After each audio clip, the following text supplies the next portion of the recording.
নমস্কার বন্ধুরা, আমার সমস্ত দর্শক বন্ধুকে আমার চ্যানেলে অনেক অনেক স্বাগত। তোমরা এখন দেখছো আমার বাড়ির সত্যনারায়ণ পুজো। ঠাকুরমশাই পুজো করছেন। আমি এখন শ্রী শ্রী সত্যনারায়ণের ব্রত কথাটি তোমাদেরকে পাঠ করে শোনাচ্ছি। প্রথমে বন্দিনু আমি দেবগজানন, সর্বসিদ্ধিদাতার বিঘ্ন বিনাশন। হরগৌরী বন্দিনু বিরিঞ্চি নারায়ণ, বশিষ্ঠ বাল্মীকি আদি বন্দি মুনিগণ। প্রণমিনু সত্যপীর নিয়ত হাসেন, যাহার কৃপায় হয় ভুবন অখিল। লক্ষ্মী সরস্বতী বন্দি কালী করালিনী, সত্যপীর উপাখ্যান অপূর্ব কাহিনী।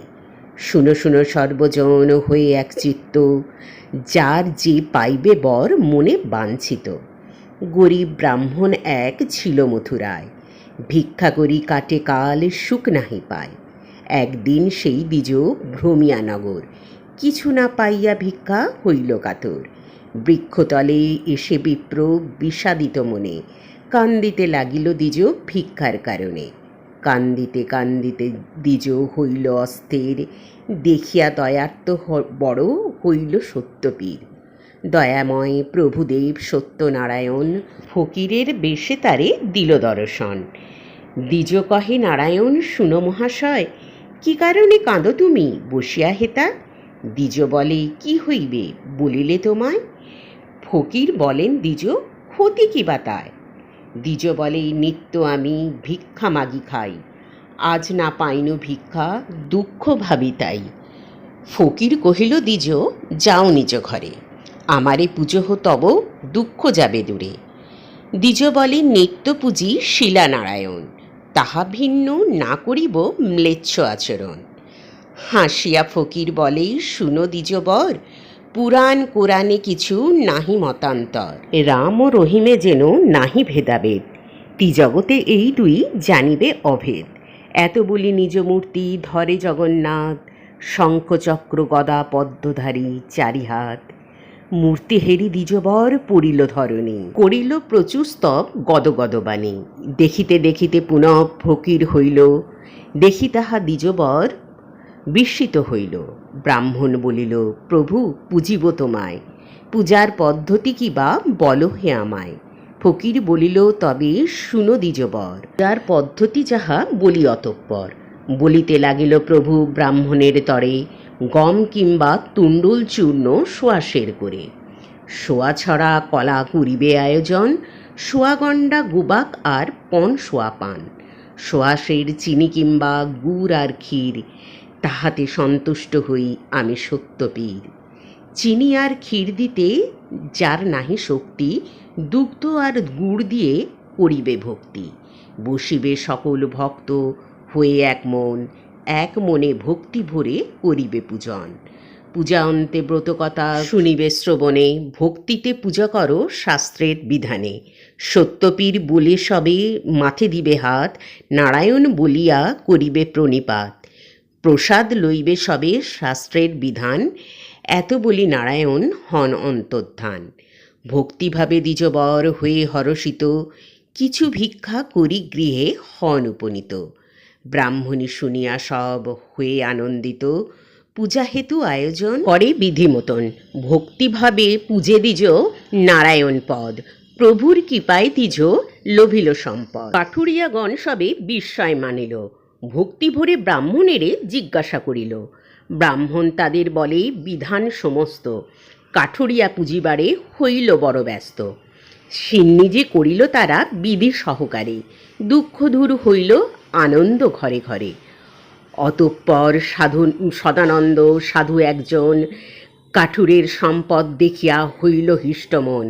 জিজ্ঞাসিয়া সব কথা জানিতে পারিল, শুনিয়া সাধুর মনে ভক্তি উপজিল।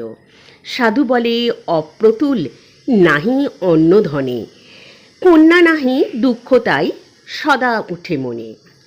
যদ্যপি আমার এক জনমে তনয়া, সত্যদেব পূজা করি আনন্দিত হইয়া। এত বলি গেল সাধু অঙ্গীকার করি, যথাকালে জন্মে কন্যা পরমা সুন্দরী।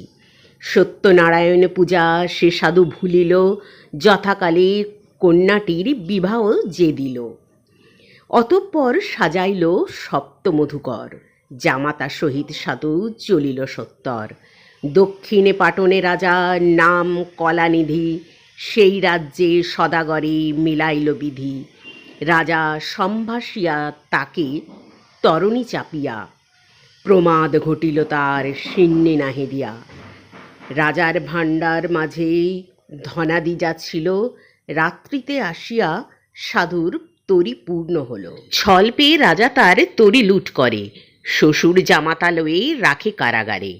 রাজা দেশে কোটাল মশানে লয়ে যায়, পাত্র অনুরোধে তারা উভে প্রাণ পায়। কারাগারে বন্দি থাকে শ্বশুর জামাই, কি করিব উভয়ের দুঃখের সীমা নাই। এখানে সাধুর পত্নী আর তার সুতা, পতির বিলম্ব দেখি মহা শোকযুক্তা। সঙ্গতি বিনিষ্ট হইল, পড়িল দুঃখেতে, দাসিত্ব করিয়া খায় পরের গৃহেতে। একদিন সাধুকন্যা বেড়াইতে গিয়া, আনন্দিত দ্বিজ গৃহে সিন্নি দেখিয়া, সব শুনে কন্যা সীতা মানত করিল, পিতা আর পতি আসে কামনা করিল। শ্বশুর জামাতা যেতা বন্দি কারাগারে, নারায়ণ স্বপ্নে কন সেই নিপবরে। শুনো হে মহারাজ আমার বচন, কলিকালে পুজি আমি সত্যনারায়ণ। সদাগর দুইজন শ্বশুর জামাই, বিনা দোষে বন্দি আছে তোমারে জানাই।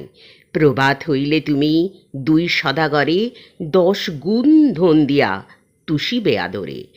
এত বলি ধরিলেন আপন মূরতি, স্বপ্ন দেখি চমকিয়া উঠিল নৃপতি। মুক্ত করি সদাগর বহু ধন দিল, তরি পূর্ণ করি রাজা বিদায় করিল। বুঝিতে সাধুর মন সত্যনারায়ণ, ফকিরের বেশে পথে দিল দর্শন। ফকির বলেন, শুনো হে সদাগর, ফকিরেরে কিছু ভিক্ষা দিয়ে যাও ঘর। শুনে সদাগর তারে অবজ্ঞা করিল, তরির সামগ্রী যত তুষাঙ্গর হইল। দেখি তাহা সদাগর করে হায় হায়, ধরণী লোটায়ে ধরে ফকিরের পায়। অবশেষে ফকির তাহা কৃপা করিল, ধনৈশ্বর্যে তরি পুনঃ পরিপূর্ণ হইল। উত্তরিল ঘাটে সাধু হইল কোলাহল, সাধুর রমণী কন্যা শুনি কৌতূহল। তরির সামগ্রী যত ভাণ্ডারেতে লইয়া, সিন্নি করিল সাধু আনন্দিত হইয়া। সকলে প্রসাদ নিল জোর করি পানি, প্রসাদ ভূমিতে ফেলে সাধুর নন্দিনী।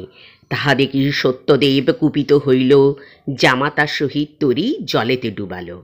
হাহাকার করে সবে পড়িয়া ভূমেতে, শুনি সাধু কন্যা যায় ডুবিয়া মরিতে।